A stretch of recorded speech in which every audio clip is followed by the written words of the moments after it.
Rob Dawson here. I got Jeff Goodman with me. Hell no. John Fate. Are we still live? Field of 68 till I die. Give it to you. I'm sorry, man. I blacked out. Randolph Children. DJ Khaled, you know the big DJ Khaled guy? Hands thrown up and in. Goodman needs to be fired all the time. Josh Pastner. You're going to beat people straight up. You know the deal. They have no swag. They have no nothing. Terrell McNeil. From the bluest of the blue bloods to the smallest of the mid-majors.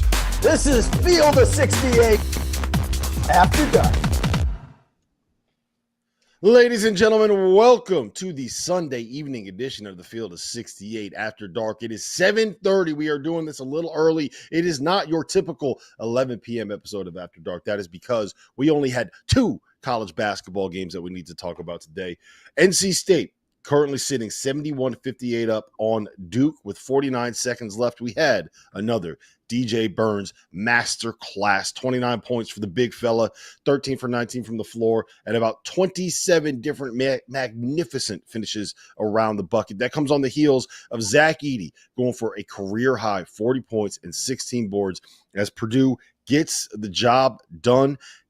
Makes it all the way to the Final Four, breaks that duck, and finally has Matt Painter in the final weekend of the NCAA tournament. It left Robbie Hummel in tears on the broadcast, and I'm not going to lie, it kind of got me a little bit choked up too. It was getting a little bit of dusty in this house. I'm Rob Dawson. I have Randolph Childress with me. I have Jeff Goodman with me. Before we talk about Zach Edey, before we talk about Purdue, before we break down that game, I want to dive into this NC State Duke situation because it is one of the more interesting and fascinating results. And it's going to go final here in a second. It's 71-61. NC State is up. But Randolph, I want to go to you first on this one. I still can't wrap my head around the fact that 19 days ago, North Carolina State was losing to Louisville in the 10-15 game of the ACC tournament, and they have managed to reel off now 9 straight wins to get themselves to the Final Four. What the hell is going on right now? What is happening with the Wolfpack? How did this happen? You know what? I don't think anybody can give you a definite answer. I think a level of desperation came in. One thing I thought they did, they were forced to play with their bigger lineup a lot more. I thought DR was just incredible for them in that stretch. I thought his play defensively, he just started dominating the glass. The one thing I think that happened to them too is DJ Burns. I thought Horn would wear down. DJ Burns just started becoming more aggressive. I think he was early in the year. I felt like he was being a little too unselfish. Maybe it was conditioning, whatever it was. He just wasn't as aggressive scoring. And now you see him as they got the winning and they got to the tournament. Obviously, he was MVP of the ACC tournament, and it just hasn't stopped. And he's going to be a load, man. He can flat out play. They're just rallying together right now. Keats has figured this group out, and credit to him and credit to NC State, man. It may be the best story right now in the tournament. Jeff? I mean, I think Keats was gone. I really do. I believe Kevin Keats was going to be fired, 3 weeks ago. And, he adds 3 years onto his contract. He galvanizes now the NC State fan base, which is a miserable group most of the time, let's face it. But today, man, the women win. The women get to the Final Four about an hour and a half ago, and now the men join them. Like, what a day for Pac fans. They deserve it. I've known Kevin Keats for 20 years. I used to run a prep school event, and he was at Hargrave Military Academy. He used to be a pain in the ass when I would schedule it. A pain in the ass to try to schedule. We'll get him on to talk about that, I'm sure, this week. But I'm really happy for him. And, man, Duke played one hell of a shitty game.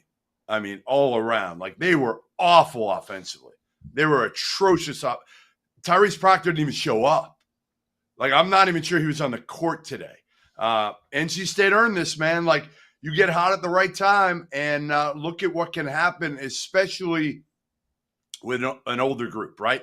Everybody on this NC State team that played minutes today, none of them started at NC State. Not a single one. All transferred into the program. Some in their 6th year, like DJ Burns. Some, like Ben Middlebrooks, transferred in. He's in his 3rd year, coming in from Clemson, played a huge role today. Again, get hot at the right time. They're the poster children for it right now. Mm-hmm. And they're not Before we even get into the Duke, two guys, and let's be honest, they went on this run. They don't have a deep bench. This isn't a deep team at all.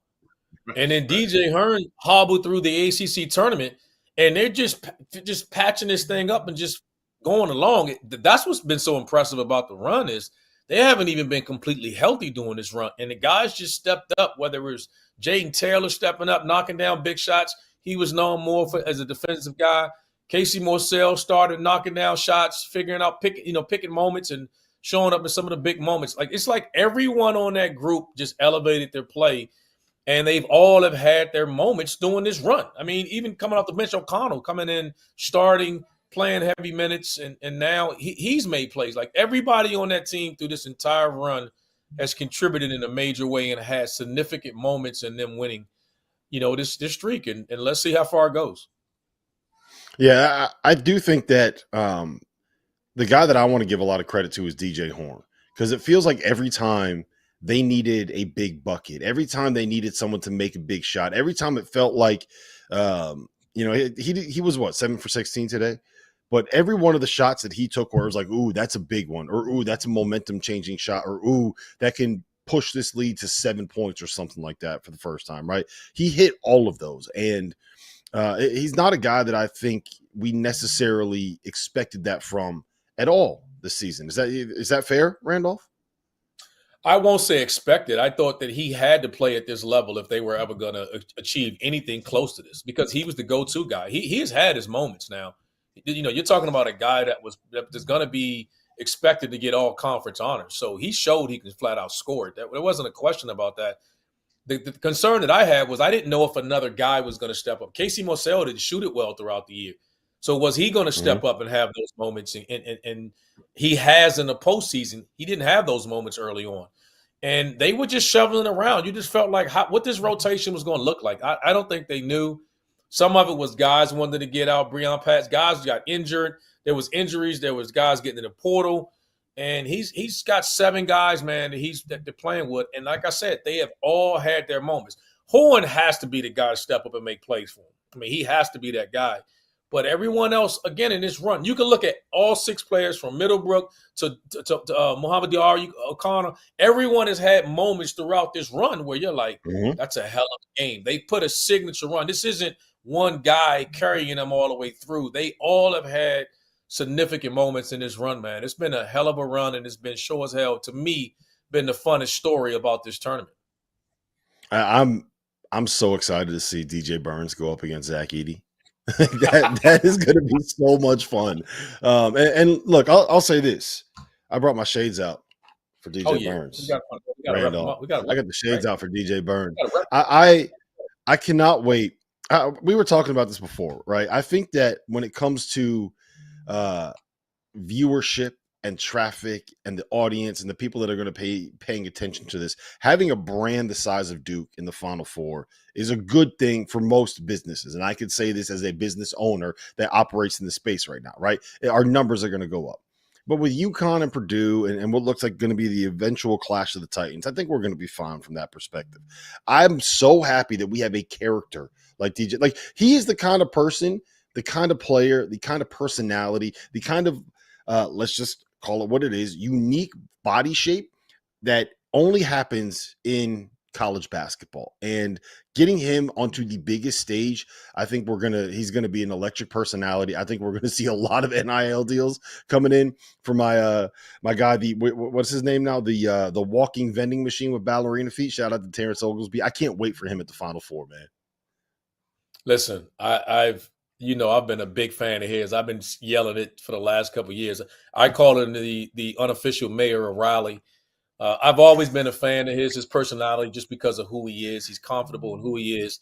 You don't expect a guy built like that to play the way he does and to have the touch that he does. And credit to Keats and his staff, man. I think he changed his staff a couple of years ago. And as you said, those guys that come in, with only guaranteed 2 years and hearing all the rumbles, and it takes a collective effort.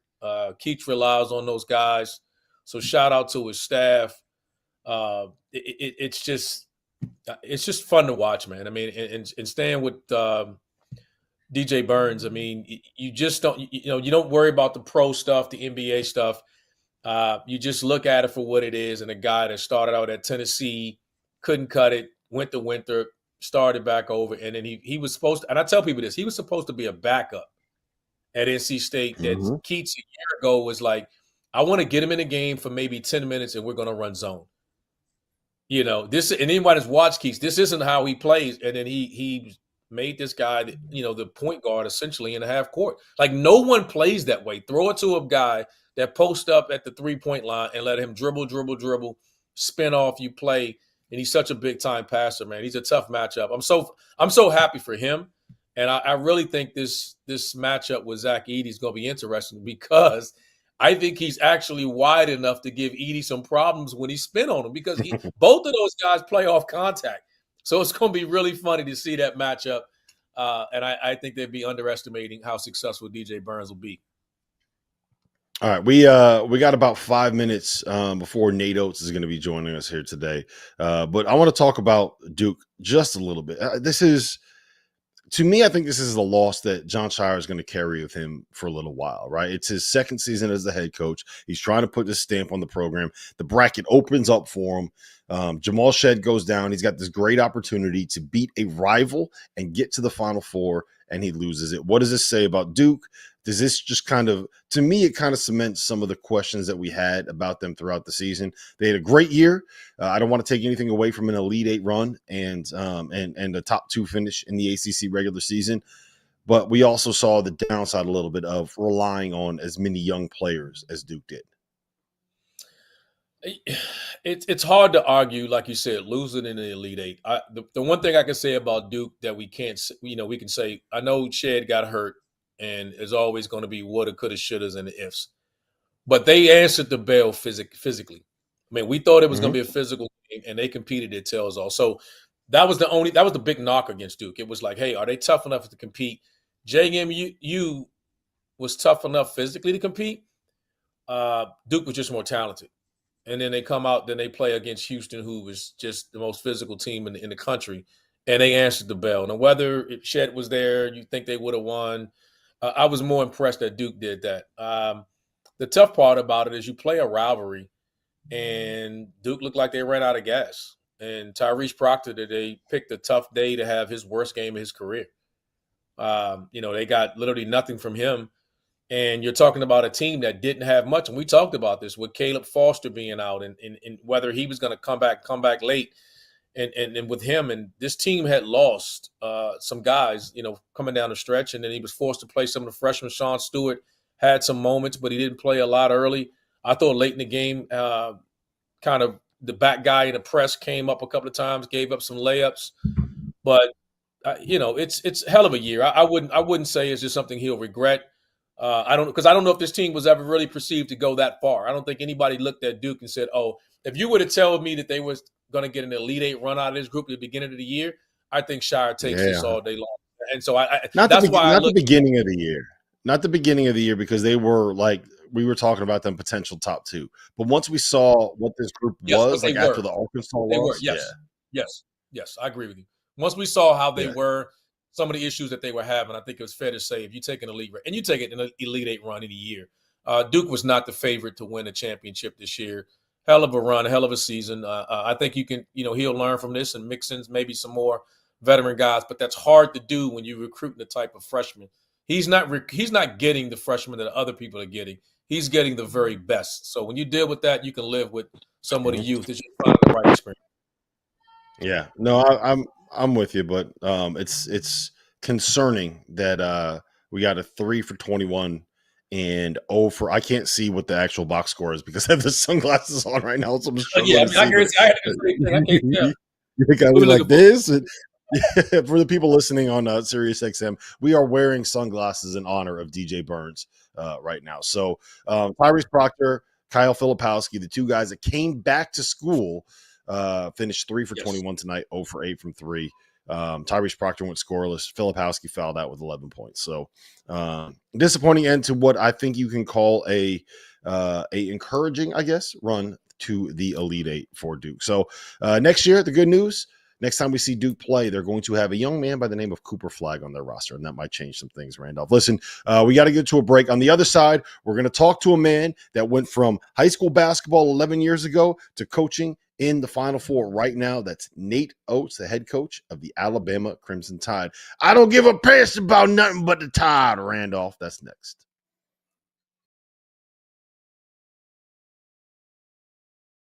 The best month of the year is here, which is why you need to know that we are partnered with BetMGM. We'll be using BetMGM lines for making all of our picks and predictions, and we'll have special offers for the listeners and the viewers of the Field of 68. If you haven't signed up for BetMGM yet, you can use bonus code FIELD, and you will get up to a $1,500 first bet offer on your first wager with BetMGM. Here's the best part. All you need to do is deposit and bet $10 of your hard-earned money to get it. This is what you have to do to make it work. Download the BetMGM app and sign up using that bonus code FIELD. Deposit at least $10 and place your first wager on any game. You'll get up to $1,500 in bonus bets if your bet loses. Just make sure you use that bonus code FIELD when you sign up. Most importantly, we have some fun stuff coming up for the rest of the NCAA tournament. Bet insurance tokens, college hoops odds boost, and the thing that I love the most, a nice little parlay boost, as well as a ridiculous array of prop bets for anything that you could possibly imagine betting on. From odds on getting to the Final Four to national championship futures, I'm calling it right now. BetMGM is the king of the prop bet. So go download the BetMGM app. Use that code FIELD and sign up today. And while I've got you, a quick request. The best way to support the Field of 68 content you get for free is to engage with us. Rate and review the pod in any podcast app. Like and share the YouTube videos that you enjoy. Tell your friends about us. It all helps in a world where the algorithm is king. And now, back to the show.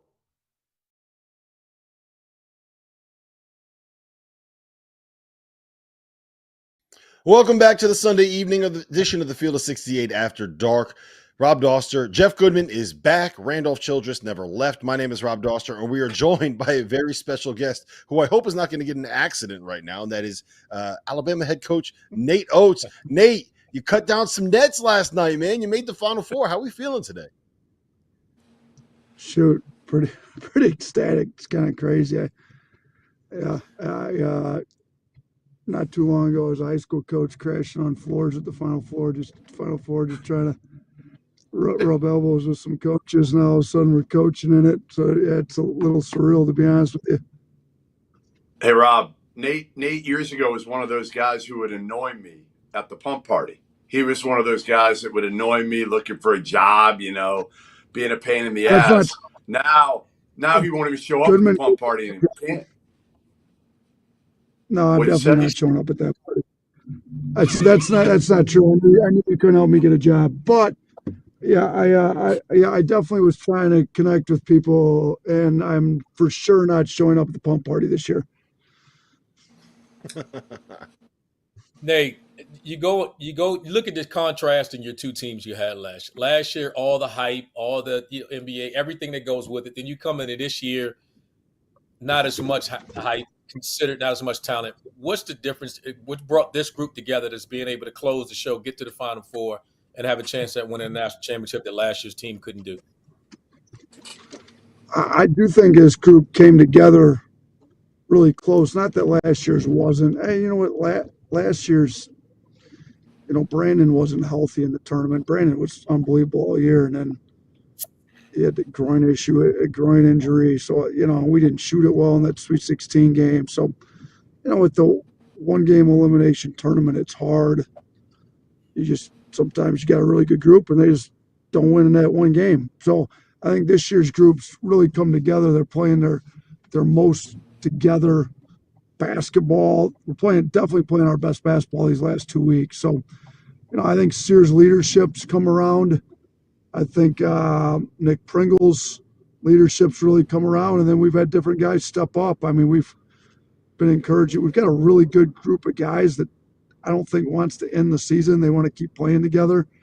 And, Mo Diabate, freshman, steps up big in the Grand Canyon game, and Grant Nelson was huge in the Carolina game. Jaron Stevenson was huge, last night. I mean, good kid freshman goes 5 of 8 from 3, still supposed to be a senior in high school. So just had different guys step up And these guys have really encouraged each other. I mean, kids struggling and their teammates have been great at just kind of encouraging each other to be great.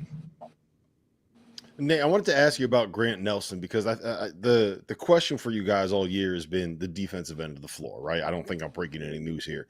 He's had 9 blocks the last 3 games. He had 12 rebounds against North Carolina in a game where you needed to be able to get on the glass. What has he provided over the course of the last 2 weeks that has kind of changed for you guys? You know what? He's gotten healthy too. He said this is the best his knee's been feeling all year. He's been fighting a little bit of a groin injury, and that's coming around. Our trainer's done a good job getting him healthy, but he's also gotten a little confidence. I think, he hasn't played high major basketball. He's super talented, but he hasn't played this level of basketball. While they may have played a couple high major teams every year, it hasn't been a night to night to night basis. I think he's getting used to the level of competition and getting healthy.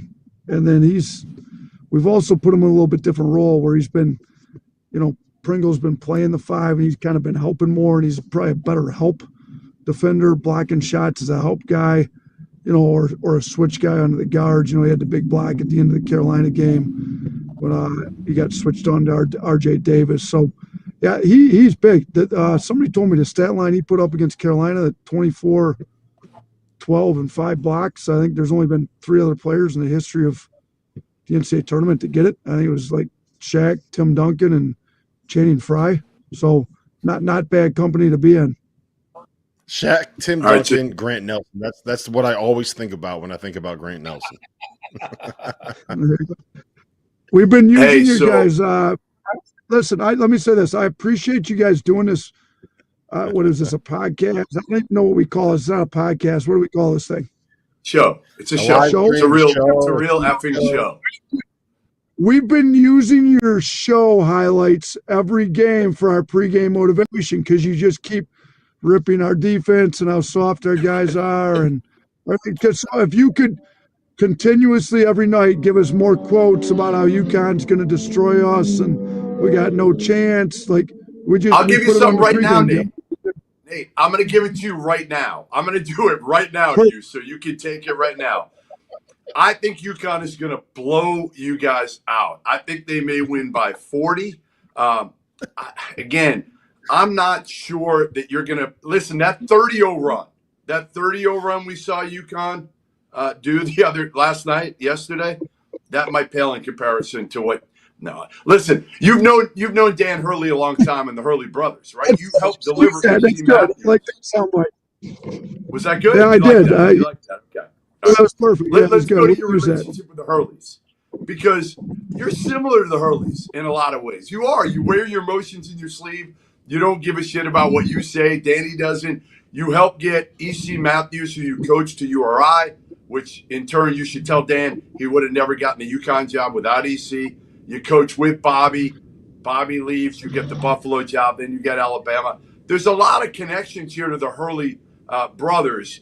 Give me a good story about Dan and you. And I know if you know the Hurleys, you've gotten into it with the Hurleys at some point. Yeah, I will. There's plenty of stories. Yeah, for sure. I mean, look, man, I love Bobby and Danny both. I talked to Bobby this morning. He's great. And if it wasn't for Bobby, I wouldn't be here. Really, if it wasn't for Danny, because Danny got Bobby in. So, if it wasn't for the two of them, I wouldn't be here. But like you said, they wear their emotions on their sleeves. I do too. So I've said things that I'm sure they didn't appreciate, and they let me know about it. And you just I can't wait. keep it moving. I cannot wait till the two of you are on the podium. I would like to get the two of you. I don't remember how the news conferences work in the Final Four. They kind of change them every year. Thursday, I think it's just coaches. I hope the two of you are up there together. If you're not, I'm going to protest. I got to try to get the two of you next to each other because the amount of traffic back and forth, it would be awesome. They don't put this isn't boxing. They don't put the two coaches up there together at the same time. Wait. They got celebrity matches. They got celebrity matches. Wait, Nate. If it were a UFC fight, You against Danny Hurley. Who wins? Listen, I feel like Danny grew up in Jersey City. He's got a little of that Jersey City toughness. I ain't going to say he's going to win because that makes me look soft as can be. I feel like I'm in better shape. He had some neck issues and can't lift anymore, so I don't think he'd put himself at risk. So he's gonna opt out when he was healthy. You know, he's a Jersey City guy. I'm gonna talk around it a little bit. Good move. Good move. We're still going to use it. We're still going to use it and get it out there. And you know Danny's going to use it somehow as motivation. I didn't say I'd win. I just said he's got some neck issues and can't work out like he used to work out. So he would probably opt out of the fight. All right. Well, Nate, listen, man, we appreciate the time. Congratulations again on the win, getting to the Final Four. Looking forward to seeing you in Phoenix, man. It's you're not even going to be able to go to the pump party this year because you're going to actually be coaching there. So you don't even have to worry about it. It's going to be the first time for you. You don't have to worry about Goodman schmoozing with you at the pump party. So, but you won't see me with a Hummel jersey at the pump party. He's going to be running because every assistant in the country is trying to get a job on his staff so they can get a head coaching job. Like, that's what's going on. He's ducking coaches. The good thing about last year when I had 3 assistant openings, I had to try to go incognito everywhere, phone to the ear. This year I'm coaching. They'd be idiots to be trying to hit me up while I'm still coaching. You can put it on there right now. If you want an assistant job with me and you hit me up while I'm still trying to win games, asking for an interview, just cross your name off the list. That should help me. Yeah, done. Period. That's one of the stories with the Hurleys.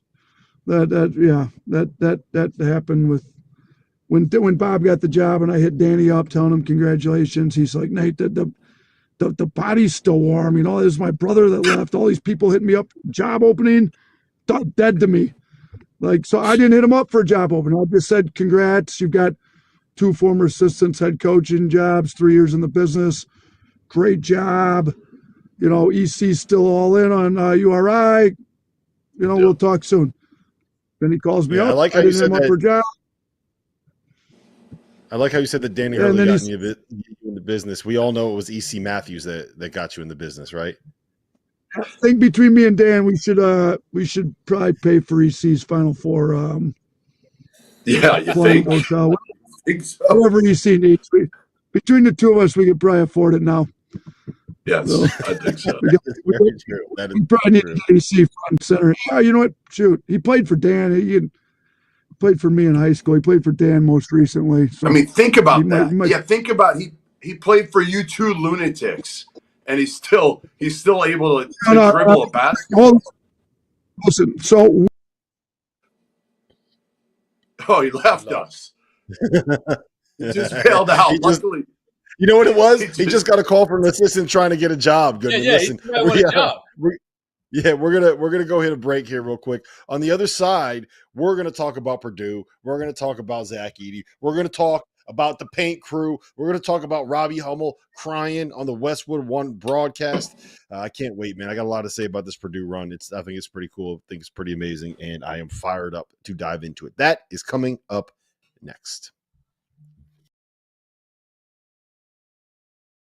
Whether you are a world-class athlete or a podcaster like myself, we all understand the importance of mental and physical well-being and proper recovery for top-notch performance. After a 6-month season loaded with cross-country travel and late nights, I can promise you that proper recovery is a priority for me these days. That is why I'm excited that Unified Healing is sponsoring this episode of The Field of 68.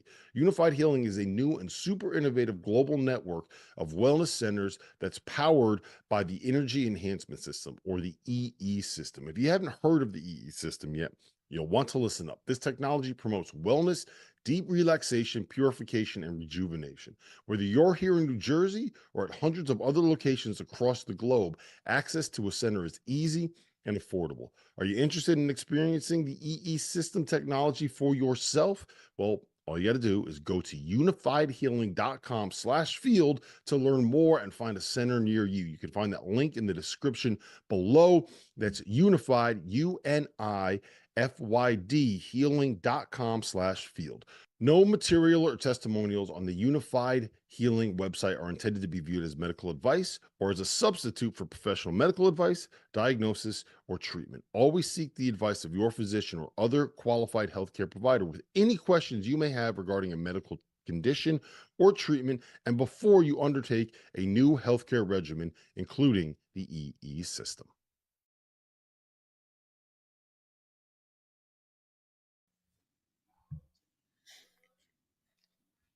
Welcome back to the Field of 68 After Dark Sunday evening edition. We are live on SiriusXM. We are streaming over on Stadium. We are live over on our YouTube channel, and we are going to be talking just a little bit about the Purdue Boilermakers. Randolph Childress, Jeff Goodman. My name is Rob Doster. I don't know if you guys have heard about this. RC, did you know that last year in the first round of the NCAA tournament, Purdue lost to a 16 seed? And then this year, they found a way to make a run and get to the first Final Four for the program since, I believe, 1980, the first Final Four that Matt Painter has ever been to, the first Final Four that Robbie Hummel has ever seen the Boilermakers get in his, the 17th year he's been associated with that program now. Purdue, 72, Tennessee, 66, Zach Edey, 40 points, 16 boards, 13 for 21 from the floor. I think, Randolph, it was pretty fitting that the way that this game ended was Zach Edey blocking a shot from Dalton Connect. Talk to me about the Boilermakers, man. What a run. You know what? It's a hell of a run. I always believed they'd be here, but I think you saw the emotions from Zach Edey. We've been around Zach Edey a bunch, and to see how emotional he was about the win, to me, shows that they heard all. You can tell they were still wearing that, that 16-1 defeat in the back of their minds. It was always there, and they felt like they had to get here. So I thought they would. I didn't, bark at any of the noise. I just expect them to be here. We knew Tennessee would be a tough out, and I'm going to stick with what I said. I think it's UConn, Purdue in the championship game, but I think there's interesting matchups either side to have some concern about it. But you got to be happy for those guys, man. We talked about it being a redemption year for those guys to be able to come back and actually do it in those moments. We saw nerves early. I thought schematically the way they played was just great because they adjusted to Tennessee saying, hey, we're going to stay home on everybody else, get physical, play everybody else, and see if Zach Edey can beat us. And what he showed you is if you leave me one-on-one, I'm going to give you a 40-piece and I'm going to take you home. So it's fun to watch. The story's not over. They still got if you're in this thing, you got a chance at winning it. You're going to Phoenix, you might as well play to win it. And I think Purdue chances are as good as anyone to upset UConn. Yeah, I mean, listen, Tennessee just didn't expose Zach Edey defensively, right? Like, that's the one thing when you looked at it, you were like, okay, their bigs couldn't do anything offensively against Zach Edey. Like, he didn't have to work that hard. It was a one-man show. It was Dalton Connect. And really, let's face it, Purdue had no answer for him. Early on, like Braden Smith, you could see like Dalton Connect was licking his chops every time he saw Braden Smith. And then they switched Lance Jones on him. He was better. I mean, definitely it was harder for Dalton Connect to get his, but he was still able to get him. The problem was Zakai Ziegler had an off game, and there was just nobody else. Like, those guys down low couldn't do anything. Anyway, they're not really offensive weapons anyway. And then you put them against Zach Edey, who's wearing him out on the other end, getting him in foul trouble. They're not low post scoring options anyway. And it just turned into the Zach Edey show. They just kept feeding him, getting line, scoring, whatever it was. It was Matt Painter's way of showing, like, hey, again, we've done this all year. We're not going to change what we do. If you double them, our guys will make shots. They didn't make them tonight. Those guys didn't make shots. What did they shoot? 3 for 15 from 3? And they still won. Yeah, it was that was the thing that stood out to me, is that it felt like there were a number of moments where Purdue was getting ready to kind of give this thing away because it was a missed open three here, a missed open three there, a dumb turnover here, dribbling it off your foot, and Zakai Ziegler picks it up and goes, gets one of the pick six turnovers and gets a layup at the other end, right? It felt like it was one of those things where you just waiting for the inevitable that happens with Purdue in these situations. And it kind of turned into, well, Zach Edey's not going to let that happen. So let's throw the ball into him. who cares about anything else that's happening. We got this big fella. We got the best player in the country. We got the most dominant physical presence that we've seen in college basketball in the generation. Give him the ball, let him cook, and they did. And I'm so happy for those guys, right? Like I'm happy for Painter. I'm happy for Hummel. I'm happy for Zach Edey. I'm happy for all the guys that were on that team last year that dealt with that. Let's just call it what it is, the embarrassment of losing to a 16 seed in the first round. You know, they've taken a lot of heat. They've heard a lot of stuff said about them over the course of the last year, and they've been nothing but professional about it. They haven't clapped back. You haven't seen them going at people on Twitter. You haven't seen them calling people out. They just went back to work, and they found a way to get it done, and they got it done. I thought Braden Smith was phenomenal tonight. Goodman, you mentioned how Dalton Connect was kind of picking on people. What Tennessee was doing offensively was they were running ball screens to try to get a switch so that Dalton Connect was guarding Braden Smith, and then they ran a ball screen with Braden Smith and Zach Edey, and they got like 3 or 4 baskets in the last 6 minutes doing that, a couple lobs to Edey. So they were picking on Dalton Connect too, and it wasn't just throw the ball into the big guy in the paint and let him cook. But I think that we talked about this last week, and I think you might have been on the show, Randolph. I don't understand the hatred that Zach Edey gets. Like, I get where Indiana fans are not going to love this dude. I get how Big Ten fans might be like, yeah, fuck this guy, right? But I don't understand why the nation at large is like pushing back on a kid that is one of the most wonderful stories that we have in college basketball. He didn't start playing until he was 15, ends up being back-to-back National Player of the Year. Takes a team from losing in the first round to a Final Four in his second season. He is a guy that is nothing but generous with his time. He is one of the Goodman. You know him better than both of us. One of the best kids that you're going to find when it comes to like how good he is. There's absolutely no ego there when you're dealing with him. And the idea that people don't like him just because he's so good and so big and so strong, and it's impossible to stop him without fouling him, it's just like, it's baffling to me, man. I want to celebrate it. I want to celebrate watching him thrive. He doesn't talk trash. Man. Listen, he doesn't really talk trash. He rarely gets mad at the officials. Like you said, off the court, he's about as good as it gets. I don't get it either. But I think, again, it's just, opposing teams getting frustrated because they feel like he gets every call. And, yeah, he gets some. But trust me, he's on the other side of it as well. He doesn't get a ton of them, probably more than on the other end of it. So I don't get it. It pisses me off. I want to talk about that, Jeff. Randolph, I want to go to you because you've coached and you played, and you probably have a better feel than Jeff and I do on this.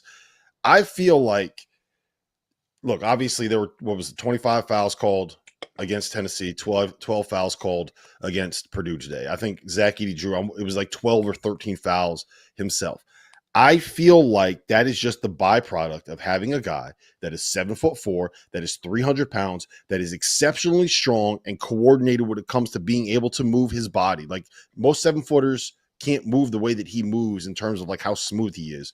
And when you put all that together, it's borderline impossible to stop. And the only way to do it is to just kind of like hang off of him. It's like, imagine if you're a little brother trying to stop your big brother in the post. It's basically impossible to do without fouling. And then throw in the fact that they're throwing the ball into the paint to him every single time with the goal of either getting fouled or making a layup. Like, you run the ball through Dalton Connect, he's not trying to get to the line. He's trying to hit a jumper. Who's going to get fouled more? Like, the idea that there's this conspiracy to put Zach Edey on the free throw line more than anybody else. Like, if you say to me, Purdue gets all the calls, Zach Edey's officiated unfairly, I immediately know that you don't know ball. That's just my assumption. Let me go back and say this. If you don't like Zach Edey, then you shouldn't be watching college basketball, because it isn't a nicer kid in college basketball. I mean, he's just as nice of a kid as DJ Burns is. And I've been around both of those guys. I obviously know DJ Burns a little different. Their personalities are different, but you guys know when we're around Zach Edey and you talk to him, he lights up. And he has way more personality than what he shows. He's legitimately he's a gentle giant is what he is. But he's a dominant player. He's a throwback player. So it's not pretty, and it's not what people nowadays are accustomed to seeing. So you don't know what to make of it. He's the most dominant player in the game, and he dominates it on both ends of the floor. And I've told you guys this before. I think he should have been. He should be in the more in the conversation for Defensive Player of the Year because I think he controls the paint when he's there. Now you try to pull him out in ball screens and you're taking jump shots. He's getting point blank layups. He's going to punish your bigs. If you front him, he's going to walk you up the line. They're going to throw it over. You got no help. And if you double him, he's throwing it over the top, and the other guys are getting in. Tennessee tried to say, "Hey, stay home. You go one-on-one." And he did, and he started dominating that. Then when he fouls your guys out, then you're forced to rotate, trap, do all those other things. I thought the game flipped when Tennessee went up. I think it was 32-21, and they blew it. I thought they blew it then because you lost the lead before the half. I mean, that lead went so quick. And I'm saying to myself, wow, you're not going to get enough possessions in this game to just walk this team down. I thought that was when the game flipped, and I thought, okay, they got a chance. They at least needed to go into the half with the lead and not burn it away as quickly as they did and go down. I thought that was just the biggest mistake at that point. I didn't think they would win, and the game ended up being a lot closer. Like I actually thought Purdue was going to walk away with it when they gave that 11-point lead away. Yeah, for sure. Jeff, the one thing, real quick, because I want you to react to this, because I think that moment, when they came back, when they made that run, like that was one of those times where I feel like a year ago, maybe 2 years ago, past Purdue teams wouldn't make that run. They get punched and they kind of roll over, right? Past Purdue teams would take an 8-point lead, blow it, let Tennessee get the lead back, and that would be it. Then they kind of stop getting buckets, wouldn't be able to get stops, and all of a sudden that thing would turn into an 8-point deficit, kind of like what we saw with Duke tonight, right? To me, I think we saw a different level of heart, level of determination, level of leadership. There is I don't even know the way to there's a determination, I guess is probably the best way to say it, with Zach Edey, with Braden Smith, with that program we haven't seen before. I was so because that Tennessee team is damn good. Yeah, I mean, I think it's one of those things where they've been thinking about that lost FDU for a year, right? And once you got past that first round game, you can exhale a little bit. It takes a little bit of pressure off. Now there's pressure again, but you're seeing kind of the end game now, right? It was that first round game, just get past it, and then you can play a little bit looser. Here's what I'll say too. I think you said it. Braden Smith's line doesn't blow you away today. I think he had 9 points, 7 assists, 7 rebounds. But his play is so much better than it was last year, and for a variety of reasons. But here's one that I don't think is talked about enough, right? Like, he's mentally tougher. We know that. He missed before his freshman year. He missed a ton of time recovering from an injury, so he really didn't play in the preseason. He wore down. He didn't have help, all that. Here's the area where I think he's really improved at.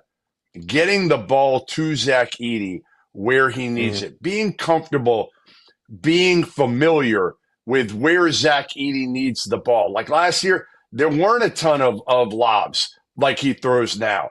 Now, there were a couple miscommunications today, but for the most part, those guys are on the same page this year, so much better than they were even at the end of last year. And I think it's Braden Smith playing with a guy that, again, who plays with 7'4" guys as a point guard. It takes time to get used to that. I think Jeff, what's funny you say about that. What he's done is he's just comfortable, and he the ball's in his hands. He feels like he looks like the guy now. Like, this is my team. Like, I'm driving this bus. This is Zach Edey's bus, no doubt about it. He's the guy, but I'm the guy behind the wheel that's making this thing go. He looks more comfortable in pressure. Like, coming into the tournament last year, people always say, you feel like you can get up under him. You feel like you can speed him up. You feel like you can pressure him. And this year, he didn't take a lot of shots, but he controlled this and got them in their stuff. And they beat Tennessee. This isn't the Tennessee team that we saw coming into the tournament in a sense of offensively. They made 11 threes. They wasn't this dreadful team from behind the arc where you were like, oh, man, Tennessee can't buy a three-point shot. All right, they shot better from 3 than they did from 2. And that's my point when I say the Zach Edey effect, man. I've been saying that all year long, and I'll continue to say that. He just finds a way defensively to control the paint, and it's hard for you to make 40 minutes of making jump shots. And that's what they do to you. And whether they're making shots or not, because if they're making a decent amount of threes, you're not beating them. They're that team. And I think that's what the finals are going to – I think that's what it's going to be about as we go forward with all of these teams. It's going to be essentially, except for Alabama, it's going to be dominated with the bigs. and how many threes or the supporting cast comes along. Because I know we're not talking about UConn, and you saw me, I tweeted this yesterday. UConn is only 11 for 61 in the last, you take away that Stetson game, they're 11 for 61 from three. And they're not shooting it, and they're playing differently. But when teams start slowing the game down, if their three-point shooters don't start knocking down shots, you got a game. And you got a guy now on the other side, either team, that can give Klingon something, foul trouble, give him something to work. He's going to have to guard. He won't have the physical mismatch that he's had all along, and that's the thing that's so intriguing about the matchup. But I thought Tennessee came to play. They just, we just saw a dominant player. I think the two-time National Player of the Year, back-to-back Player of the Year, just putting his team on his back and doing what great players do. You mentioned the defensive thing. One point I want to make. I saw somebody today that was making the point that Zach Edey doesn't get enough blocks. Like, why doesn't he block enough shots? Why doesn't he do this? Why isn't he putting up these ridiculous block numbers if he's 7'4"? If you're watching what he's doing, it is the shots that are not taken in and around the bucket, right? It is the times when guys are coming off of those ball screens, and against someone that is 6'10", they'd be able to get that little 8-foot to 10-foot pull-up jumper, that little floater, right?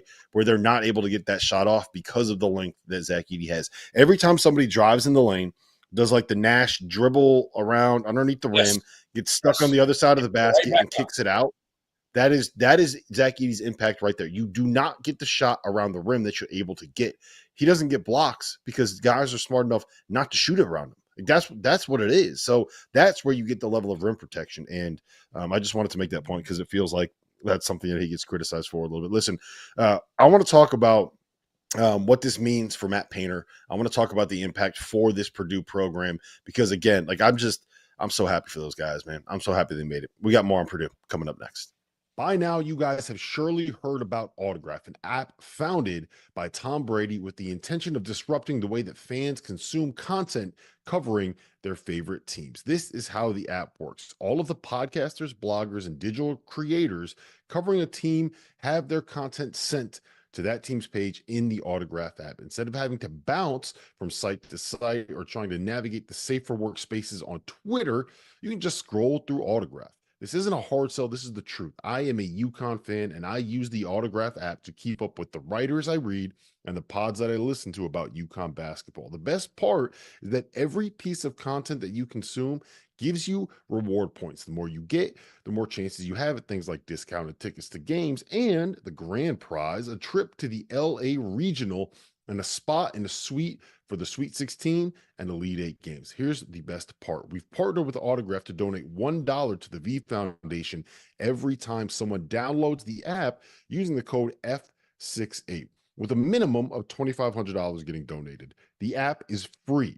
So download, use the code F68, help us raise a little bit of money for cancer research, and give Autograph a try. I promise you it will be worth it. And while we're here, a quick reminder, make sure that you subscribe to the Daily. We have new landing pages with deep dives into each coaching change, as well as a tracker that provides scouting reports on the transfers that have entered the portal that you are going to want to know about. Hit the link below to subscribe.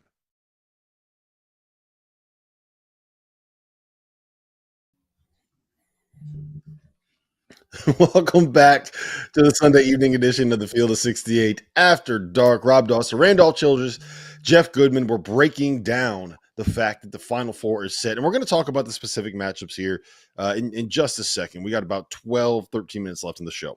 But before we do, Jeff, I want to circle back on what this means for Matt Painter, right?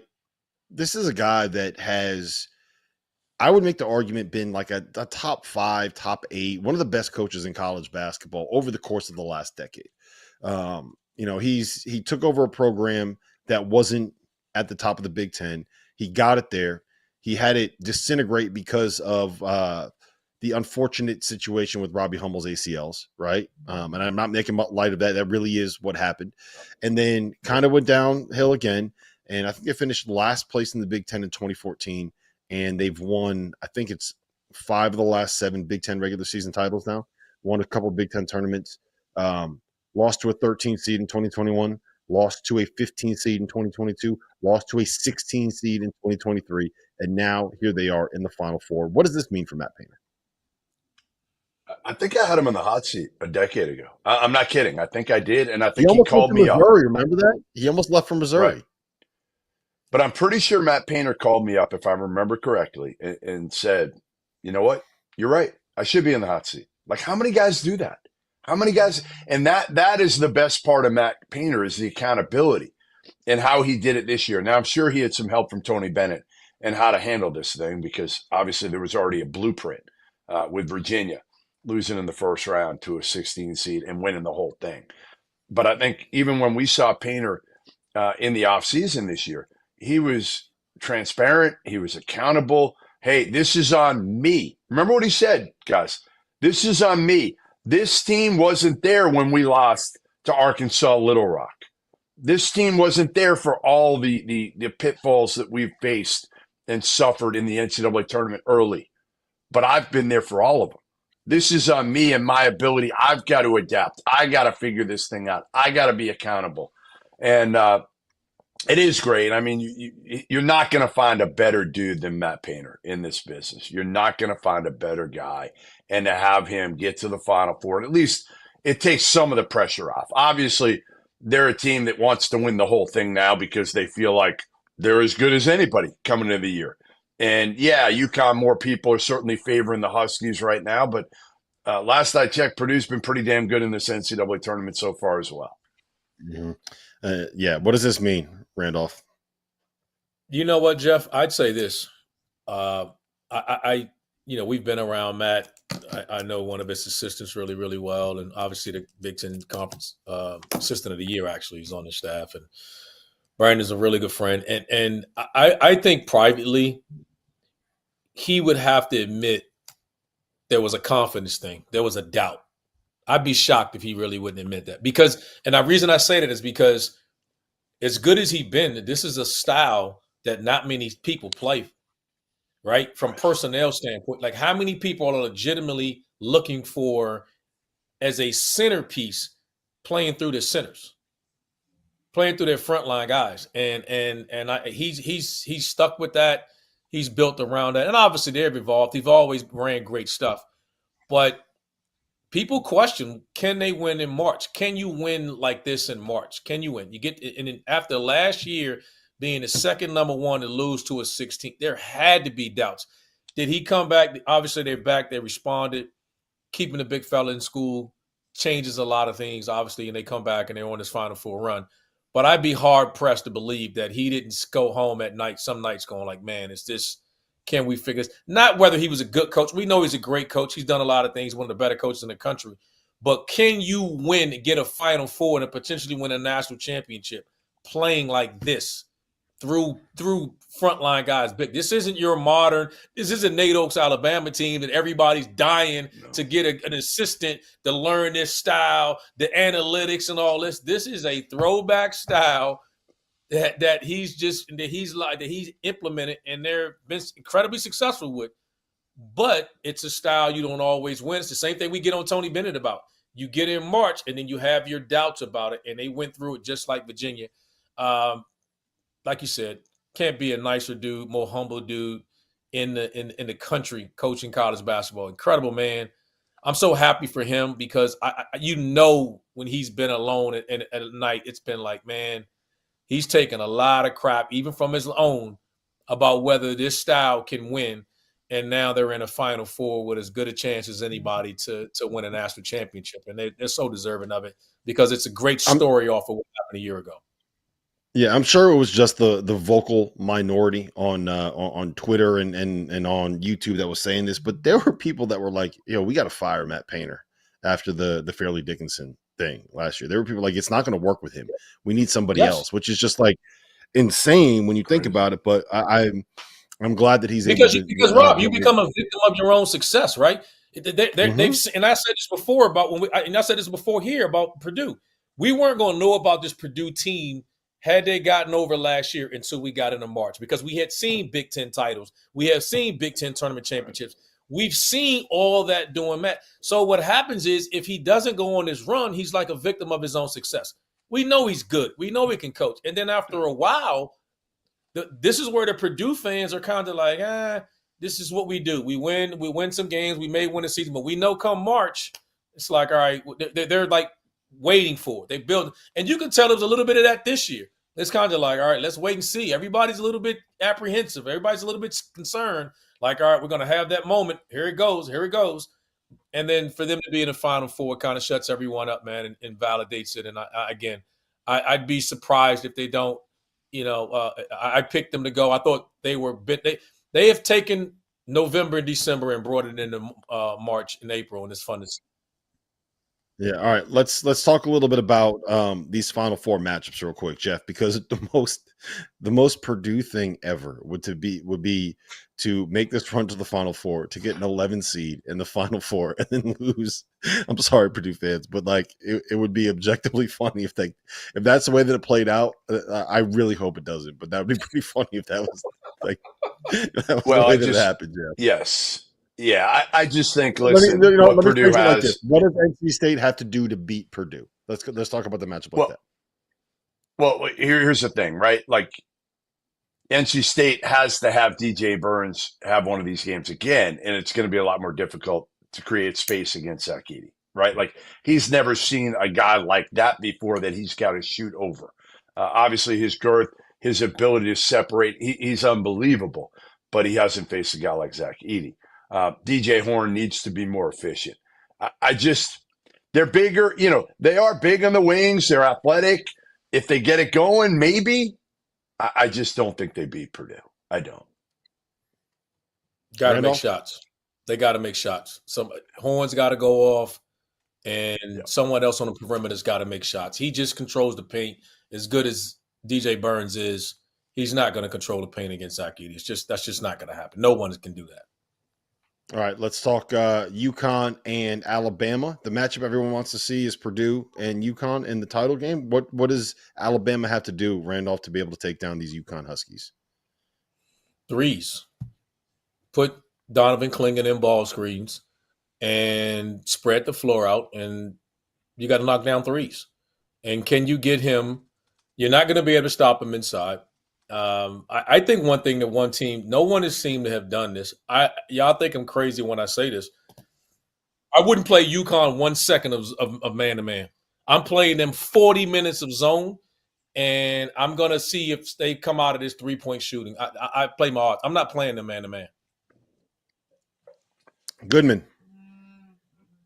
Gerald Wallace ain't walking through that door. Antonio McDyess ain't walking through that door. Mo Williams ain't walking through that door. Derek McKee ain't walking through that door. This thing's a wrap. Like I said to Nate, this thing's a wrap. Listen, I said it tongue-in-cheek. I'm scared. I'm scared what this thing could become. No. Yeah, it's going to be the defensive side of the floor will be a little bit concerning. Listen, we got to get out of here on Sirius. If you are listening on Sirius, we are heading over to our YouTube channel. We're going to be doing a little bit of afters there, answering some questions. I'm going to go a little bit deeper into the Final Four because it's here, boys. The Final Four is set. We got you covered all week on the Field of 68. Thanks for being here.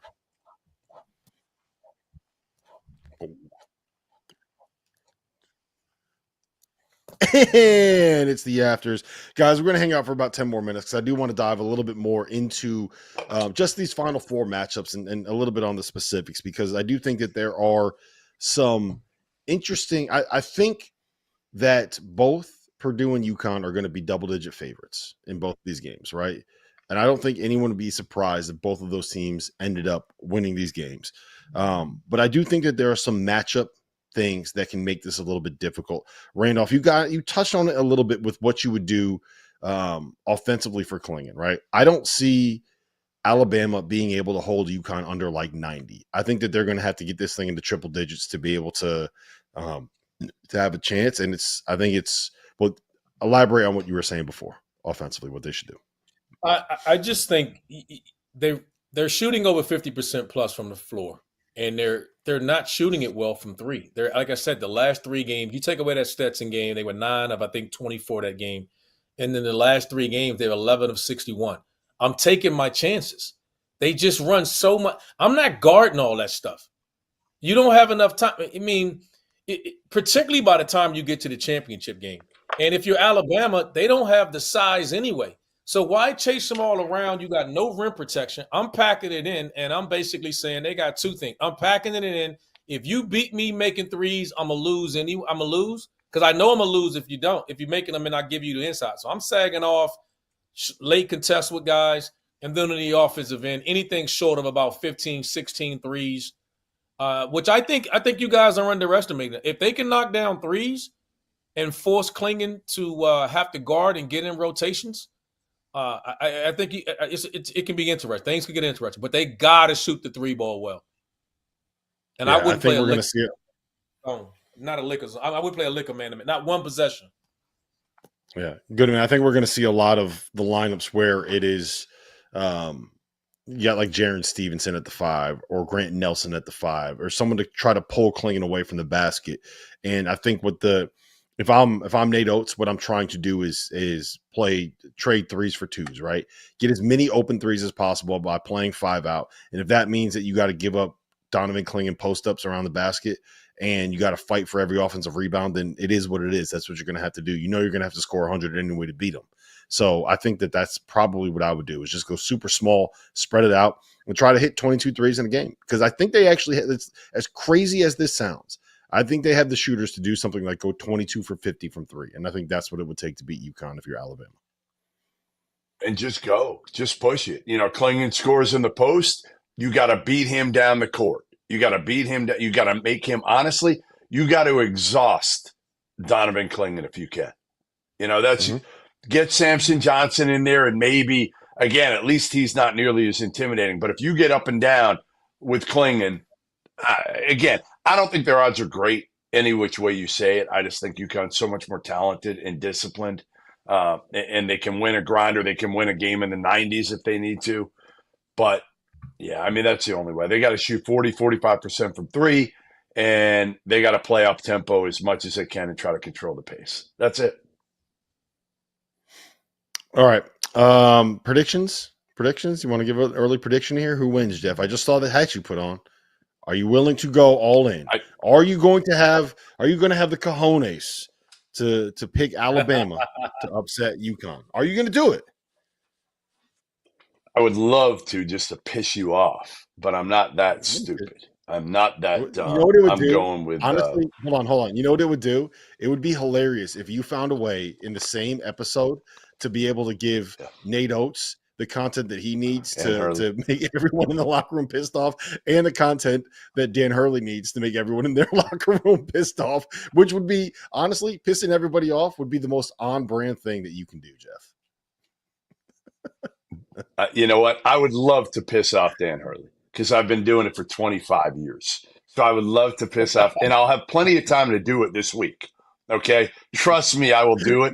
But it's not going to be here. It's not going to be now. I'm going all in on the UConn Huskies, largely because I think they're going to win by double digits because that's all they do in the NCAA tournament. But because I really, really, really, really, really want to see a UConn Purdue national championship game. And I think most of us do. Not named Nate Oats and not named Kevin Keats and their families and their programs. Yep. Randolph, give me a prediction in this game. Yeah, I think it's the same. I'm not going to waver much from what Jeff said. I think that's the game everybody wanted. They've been the two best teams all year long from November to now. We've seen upsets this tournament, but their dominance have reigned consistent. This probably has been the closest game that either of these teams have had, this Tennessee matchup. Both teams have their hand full. I can't see why both wouldn't be heavily favored, and we get the matchup that everybody else was clamoring for. But I do think their styles, man, I will say, I think it's, Oaks got to figure out some type of schematically. I just don't see why you'd play a man or whatever, but small ball, he'll do something different to try to draw Klingon out. And we'll see if the 3-ball wakes up for UConn. If it doesn't, we'll see. They've been dominant without it. And this state run feels special. Whether it ends or not, we'll see. But I think everyone as a fan is hoping for the Purdue and UConn matchup so we can get the two big guys out there. Yep, I'm with you. I think UConn wins. Two quick things, Randolph, behind the scenes from the East Regional that we were at. This is something that I think our listeners will also enjoy. On Friday, the day between the Sweet 16 and the Elite Eight, when UConn had their entire starting five up at the podium answering questions with Dan Hurley, our own Jeff Goodman decided to ask the question, describe your coach in one word, and then went with the word first and said lunatic. And I can tell you, according to my sources, that not a lot of people like that in and around UConn. So you successfully pissed off some people on Friday, but not so much so. Do I care? Wait, do I really? No, do you think I care? News. I got breaking news, Okay. Jeff. I got breaking news. Yeah, you know this. Randolph doesn't know this. After the game on Saturday, after the win, after they cut down the nets, after Coach Hurley did his whole post-game media thing, after he did the scrum, after he did his hit with John Fanta, after he did his hit with us, after he talked to his agents, after he talked to his wife, after he talked to everybody, he's walking back into the coach's locker room. I walk by. He goes, Rob, calls me over and goes, Andrea Hurley's going on your show this week. And I was like, are you okay with that? It was kind of wild last time. He's like, no.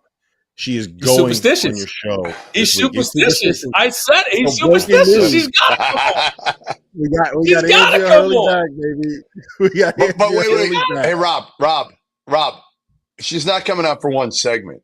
Andrea Hurley's coming out for an hour. Like, we need Andrea Hurley on for a full hour. Hey, if you tell Dan how long she was on last time, how long she was there, he sure as hell gonna make sure she's there. This because he's too superstitious. He's gonna make sure she's there. There's no way he's not gonna make sure that she's there. No way. He's gonna make sure. Hey, babe, you gotta go over there. All right, let's end it with this. Randolph, give me your game plan right now. You're Kevin Keats. You're in that locker room. You're trying to figure out what you want to do to beat Purdue. Give me the game plan. How do you do it? Do you throw the ball to the big fella 17 times in the first 10 minutes and try to get 2 fouls on Edey? What are we doing? I don't think they change anything because the one thing we don't give credit to is that they have the perimeter guys to guard, right, to match up on the guard. So that's not an issue. That Taylor, Casey Morcell, they've been dogs on the defensive end of the floor and really been getting after people. Offensively, we got to see because as tall as Zach Edey is, DJ Burns is as wide. So if he has to feel his body to get into him, and he spins off his body, he got touched. So I wouldn't change anything. Put the ball in his hands. Let him be my quintessential point guard in the half court. It's contrasting style, but I don't think he needs to do anything different than what they've done. Give it to him. See how he responds. Zach Edey doesn't foul. Like, we know that. He's not going to foul. He's going to stand there, if you score over him, he tips his hat. Let's see, but no one plays the way Zach Edey does. There are two guys that you can't simulate in practice. There's no scout team guy. You can't give a guy confidence and say, hey, go be DJ Burns or go be Zach Edey on a damn scout team. That just can't happen. So you know what they do, Randolph? You know what they do? They get two of the GAs. And you ever seen like the Little Rascals when they try to sneak into like a hotel put somebody on their shoulders and they put the jacket on over the shoulders? What they do is they put two GAs, one on top of each other's shoulders, and put like Zach Edey's practice jersey on them and like, all right, you're Zach Edey. Roll out there. Let's see if you can score in the post against DJ Burns. But you know what you do if you was DJ Burns? You say that big ass bubble thing that everybody use, they jump in or whatever. Yeah. You have to get the big ass bubble. And then play basketball and be like, if you can't get around that, that's what it's like playing DJ Burns. You just gonna bounce off of him when you hit him, and you can't. Can we wait? Hey guys, I think we need to simulate this in Phoenix, where we get like Sean Paul and Jeff Borzello on top of one another, and then somebody has one of those big suits on, right? The round suits. Phrasing, Goodman. You really need to work. Let's do it. You really need to work on your phrasing and stuff like that. Let's do it. Two short dudes like Sean Paul and Borzello, stacked, one on each other's shoulders. How's that? Is that better? Is that better for you?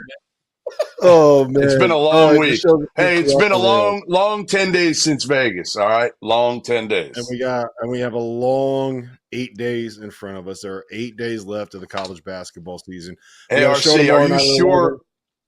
11. RC, are you sure you want to be in the same house? Me, Doster, you, and Henson, or do you want to trade and make sure? Because I wouldn't want to be in the UConn house. I might trade out of this and go into the other one. I'm good. I need it. We got some ACC teams here, man. So I got to talk trash to them. All Y'all right. I ready? let you off the hook Because I tonight want to too. start this off straight and tell all three of y'all, stop playing with the ACC. There you go. Hey, because I let Jeff go. You know, I meant to call him out on what happened to that 3-bid team, the 3-bid league and all that. They had 3 in the Elite 8. I let Jeff off easy. We're going to get to that. We're going to get all that in Phoenix. All right, listen, this has been fun. Programming note for the people that are still listening. We have a show Monday night at 11 p.m. We have a show Tuesday night at 11 p.m. On Wednesday, we will be going from 7 p.m. Eastern time until 10 p.m. Eastern time. That's 4 to 7 Pacific time in Phoenix. That'll be Wednesday, Thursday, and Friday. We will be at Huss Brewing, their downtown location, which is right by the convention center. On Saturday, we're doing a pregame show at the BetMGM Sportsbook right next to the football stadium. Times TBD on that. And then we'll have a postgame show from the actual court after the games on Saturday. Same thing on Monday, pregame, postgame show. And then on Sunday, once again, we'll be at Huss Brewing, 4 p.m. till 7 p.m. local time. 7 p.m. to 10 p.m. Eastern time. That's what our shows are going to be. That's where we're going to be. If you are in Phoenix, if you are in the area, come hang out with us downtown. There's a lot of stuff. You got the coaches convention. You got Fan Fest. You got all that good stuff. So come see us. We will be at Huss Brewing's downtown location, 4 to 7 p.m. local time. They got great beer. And what's better than a great beer in Phoenix at the Final Four? Nothing. For Randolph Childress, for Jeff Goodman, I'm Rob Doster. See you guys